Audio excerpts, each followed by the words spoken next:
तर नमस्कार शेतकरी मित्रांनो, मी अक्षय बदगुडे. आपण पहिले एकदा भेंडीत तणनाशक मारून घेतलं होतं. त्यानंतर तुम्ही बघू शकता अजून हो काही सगळं असं आलेलं दिसतंय. तर आता अजून आज मी फवारणी घ्यायला लागलो. ही सिजंटा कंपनीचे क्लेविंगो. बरेच शेतकरी मित्र मला मध्ये म्हणली की तुम्ही दादा औषधाचं नाव सांगितलं नाही, काय नाही.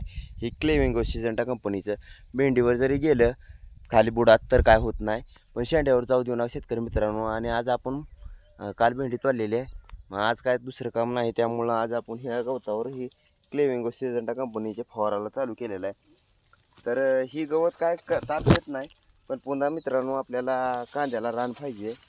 आणि ही गवत आता पाऊस चालू झाला तर लईच वाढणार आहे. आपण एक 5-6 दिवसाखालीच 15-15ची पोती टाकलेली आहे ती 10. आणि ही गवताला मानू नये म्हणून आपण ह्या गवताचा आज नायनाट करावा लागला. तर त्यासाठी आपण ही सिजंटा कंपनीचं क्लेविंगो घेतलेला आहे. एक नंबर औषध आहे मित्रांनो. पाक गवत जळते, काँग्रेस तर राहतच नाही. आणि भेंडीवर बी काय गेलं तरी काय होत नाही. त्यामुळं आपण आता चालू केलं आहे. आज सकाळ सकाळ फवारून घ्यावं म्हणलं, तर घेतो मित्रांनो फवारून.